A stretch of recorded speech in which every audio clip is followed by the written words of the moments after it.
How is this even possible? SpaceX continues stacking Starship Tower B. The Flight 5 Starship is hitting a bump, are new engines needed? SpaceX unveils its incredible Raptor 3 Starship engine. Musk explains why it is so incredibly special. SpaceX's Starships will fly from Australia?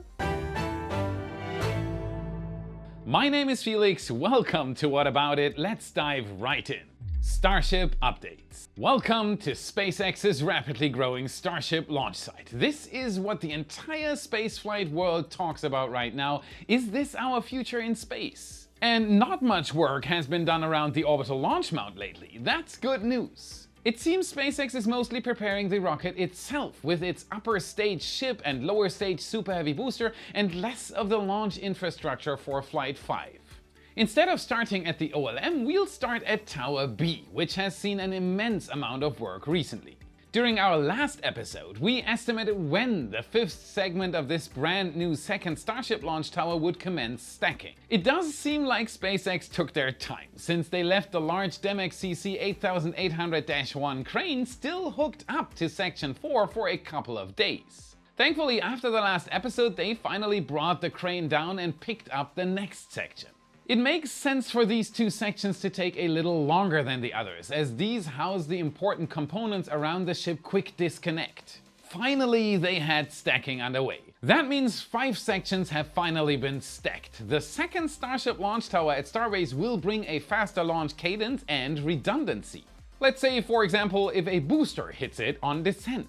In addition to Section 5, Section 6, which had been rolled to the launch site a couple of days prior, was also stacked atop the previous 5.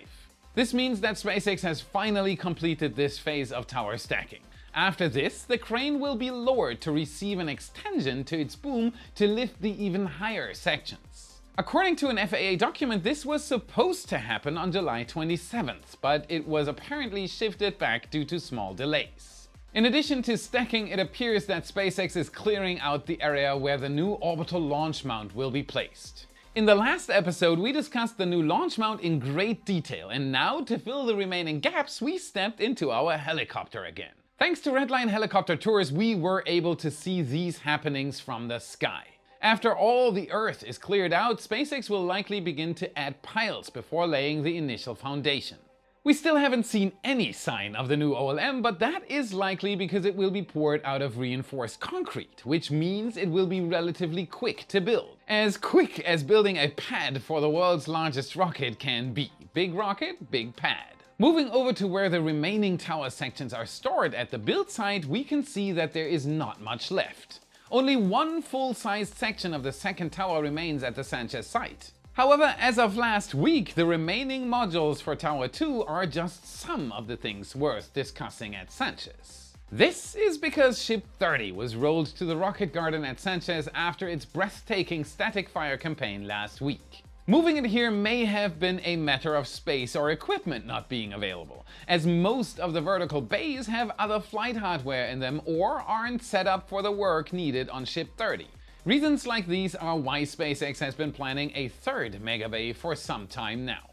But even if they can't work on Ship 30 in the base, SpaceX still has some work to perform on it before Flight 5. So what's left to do on the next Starship to fly? It looks like SpaceX is finally adding more reinforcements to the flaps. We were wondering if we were going to see any work done on this highly critical area. This area failed during Flight 4 and began to turn into a fireworks show. Hot plasma ate its way through the rocket's primary structure. This test showed that there is still work to be done. After the flight, Musk stated that this area would be highly upgraded. If the next flight doesn't make it back fully intact, that will not be the reason. Hinge flight will not be the reason. But while SpaceX replaced the old heat shield with a stronger version across the body, the area that visibly failed on Flight 4 was left untouched. SpaceX is finally upgrading it, which makes this work extremely interesting for us. It may have taken longer, as SpaceX likely didn't initially plan on fixing this area until after Flight 4, as opposed to the rest of the heat shield, which had known problems for much longer. The other possibility is that SpaceX was deciding whether to upgrade the shielding around the flaps for this flight at all. The areas that failed wouldn't be a problem on the upgraded Block 2 ships, as the entire fins were moved out of the plasma flow on the new Block 2 Starship, and those areas wouldn't be exposed to nearly as much heat. We will likely see Block 2 Starships fly for the first time on Flight 7. Either way, it looks like SpaceX will be finishing the heat shield upgrades ahead of Flight 5, so let's hope all these improvements bring Ship 30 safely back with a bit fewer sparks this time.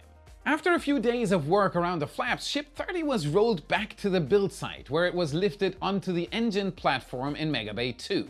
That's not exactly where you want to be after a past static fire.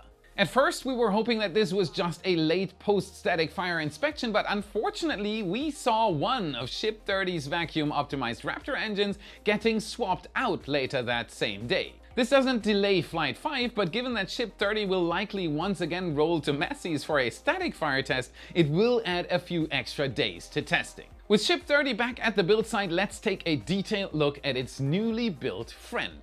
Its friend? But before I tell you about that, we've looked into our channel metrics and there are over 2 million returning monthly viewers who have not subscribed yet. Help us improve the channel even further by double checking that you've hit that subscribe button so you don't miss our updates. And while you're at it, give us a like and become a wise supporter for exclusive SpaceX updates. With it, you get access to daily Starbase photo galleries, including satellite, aerial and ground photos of SpaceX's progress and countless other extras on top. And no matter how much you decide to give, everyone gets the same supporter content and access. You decide what you want to give. Thank you very much. Back to the build site. Let's take a look at what's been going on here. Block 2 is on the horizon.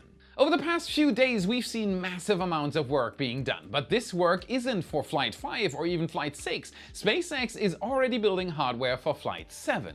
Booster 15, which will likely be the massively upgraded next-gen Block 2 booster for Flight 7, along with Ship 33, has seen quite a bit of work over the past few days. We talked a bit about Booster 15 last week when its aft section, including an upgraded header tank, rolled into Mega Bay 2. Very important changes bringing safety during landing. Now we've seen even more parts of this booster rolled to the Mega Bay and stacked. On the night of July 31st, SpaceX rolled the forward methane dome from Starfactory over to the Mega Bay, where it was then stacked on a 3-ring tank section, making it 6 rings tall in total.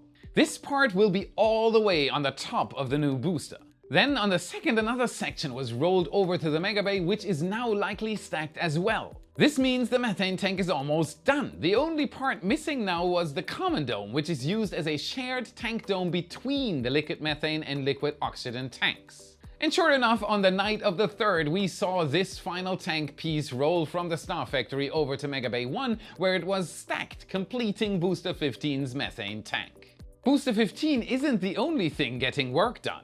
The whole build site is still actively under construction, with many buildings still going up. One of those buildings is the new office, which has started receiving flooring for its 3rd and final section. But that's not all. Thanks to our flyover with Redline Heli, we were also able to see that SpaceX has continued to work on the office building's walkway.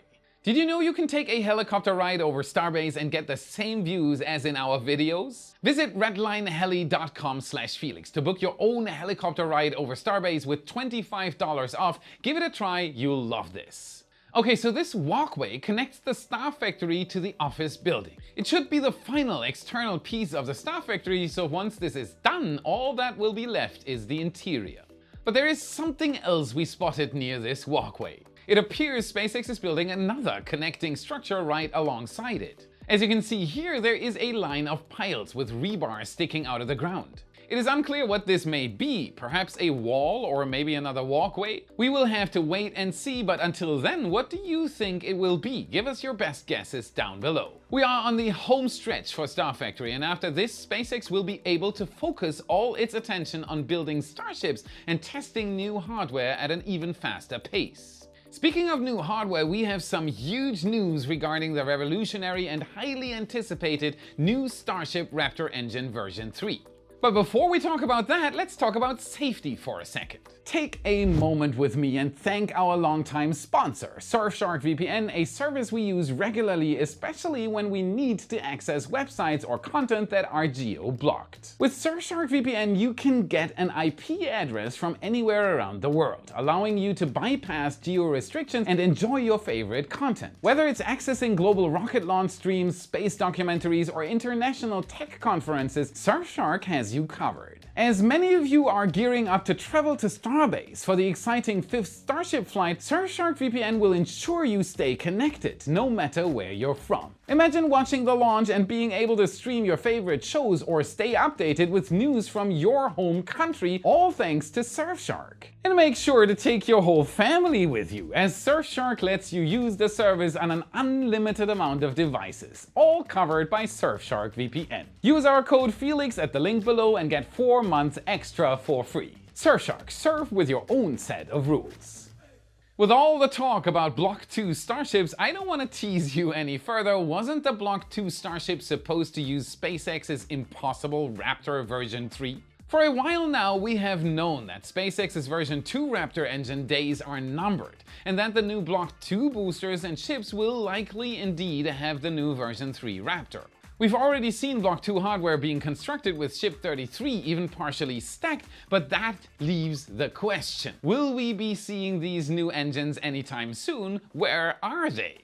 Well, they are right here. This is not a render. When Musk said they were cutting down on external part count, he wasn't kidding. This is Musk's algorithm at work, his special recipe for all his companies. The first step is to question the requirement of anything. Even if everyone knows how to do it, his team of propulsion engineers will still question it.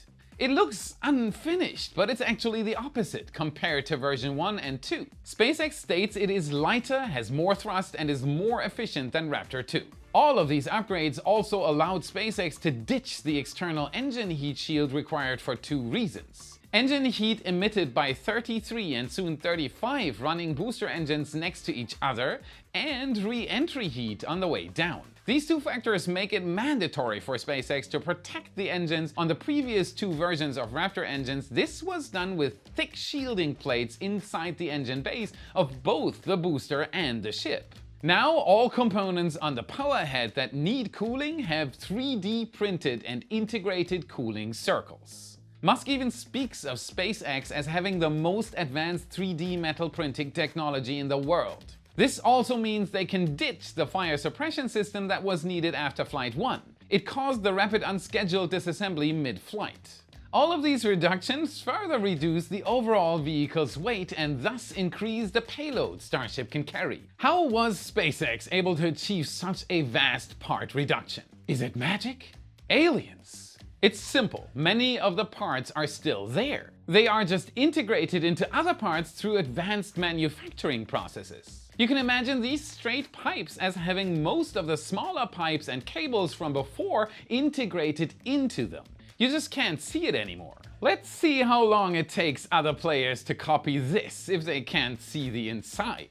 This helps isolate the engine from any external problems, allowing for things like the aforementioned lack of a heat shield and many other benefits. Some of the parts were also likely unnecessary. Many of the smaller cables are typically sensors, but SpaceX has essentially been at war with these sensors since the first version of the Raptor engine. SpaceX also recently received a good reminder of why they should try to eliminate these sensors. They lost a Falcon 9 due to a loose sensor line. It caused damage and led to the first Falcon 9 loss in over 300 launches. Another possibility for this part count decrease is that many parts may have been redundant. But given that Starship has so many engines, a lack of redundancy in an individual engine can be made up for by the redundancy in the number of engines themselves. After all, a Starship has many engine out capabilities as demonstrated by the many engines lost on Flight 4. It still made it up and back down again, and the engine outs were certainly not the big problem. At least for the ship, it was the shield. Now you may be wondering about the specs. After all, numbers can help make this Unreal Engine easier to understand. Elon said it would have more thrust, right? But how much more? He recently said that the first V3 static fire would be coming soon, which at this point means it's probably already happened. This may have been confirmed by an X-post sent out by SpaceX itself, which contained all the stats of this new engine. They spilled the beans. Epic. Thank you, SpaceX. This is a rare thing in the industry. It starts with the one everyone is most excited about, the thrust. According to SpaceX, the new Raptor version 3 has about 560,000 pounds of thrust. That's definitely more than I can bench. It's also about 100,000 pounds more than the previous iteration and almost 200,000 pounds more than the original Raptor version 1. Remember the flying spaghetti monster? Yeah, that thing. Was that also a religion of some sort? Elon wasn't joking when he said it had more thrust. The next stat they shared was the specific impulse of the engine. The specific what? While specific impulse is slightly confusing to understand, you can just think of it like the gas mileage of a rocket engine. The higher it is, the more efficient and further the rocket engine can go with a given amount of propellant, miles per gallon. While not being the most efficient rocket engine in terms of specific impulse, the Raptor 2 still had very respectable numbers. Raptor 2 sported a specific impulse of 333 seconds, while the newest version has about 20 seconds increase at 350 seconds. 20 seconds might not sound like much, but if you're already working at the limit of what's physically possible, this is an eternity longer.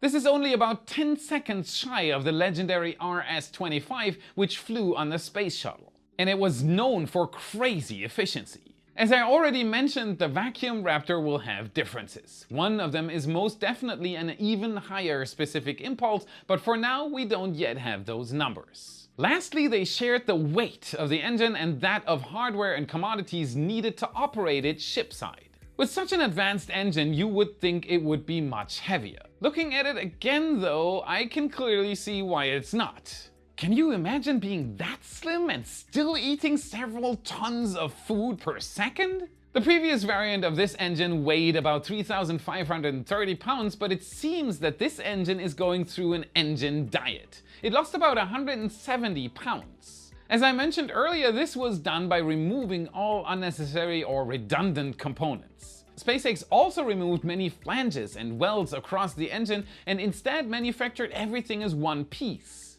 Removing especially flanges is a dream come true for any engineer. Not only are they a possible point of failure if they don't seal correctly, but they're also a pain to work with. Tedious and long build and maintenance times are a direct result. A downside of removing these flanges is more difficult maintenance. There are just way fewer access points on the engine. Musk already said in a recent interview with Tim Dodd that the only option would sometimes be to cut the engine open. The next-gen Raptor engine is actually a little difficult to service because there are parts that don't have a flange anymore. It's just welded shut. Right. To change a part, you need to literally cut it open. Yup, they will do that. Musk also said that there is still a lot of headroom for improvements on the ship's side. The hardware and propellant needed can be reduced, bringing the weight of 6,825 kilograms for all engines combined further down. All 35 engines on a Block 2 Super Heavy booster, including ship-side hardware combined, will weigh in at roughly 60 tons. That's more than a quarter of the entire booster's weight just down here. It is quite amazing what SpaceX was able to do with this engine. With these manufacturing techniques, it's learned to make the entire Starship system so seamless. What do you think? Will all this even work reliably? Let me know your thoughts about Raptor 3 in the comments. Raptor 3 is not the end of the story. Elon mentioned that there are likely thousands of changes left to come, mass-produced and rapidly reusable reality. Our next story is about Starship and the land down under. As of now, Starship's flight path involves landing in the Indian Ocean. Part of the flight path is not far from the coast of Australia. Now it looks like SpaceX is looking to get Starship even closer to the land down under. How close, you may ask? Thanks to a series of interviews conducted by Reuters, we know that SpaceX is looking into landing a Starship off the coast of Australia and then towing it back to land. Let's rescue one and take a good look, right? Have you wondered why they haven't done this yet? I mean, wouldn't this help a lot? Indeed it would, but As of now, a few things are standing in their way. The most important of these is the United States restriction on the export of advanced aerospace technology such as rockets. These restrictions are part of ITAR, or the International Traffic in Arms Regulations, which is taken extremely seriously here in the States. Restrictions like this are why a rocket facility tour can take so long to be released. A government agency must review every part carefully. Under these circumstances, towing the world's most advanced rocket into a foreign country's port, even an ally's port, may be difficult. But there is some good news. Australia is a very close ally and friend of the United States, and given the current political tensions with China in the Pacific, that friendship is only growing. But according to Reuters sources, if SpaceX gets the approval, they don't just want to stop at fishing out a wet Starship. They are also looking at launching them from Australia and, of course, catching them too. You know what that means? Upside down Starbase! Okay, in all seriousness, this is massive news. It's the first time we have heard about active negotiations regarding Starship activity outside of the US of any kind.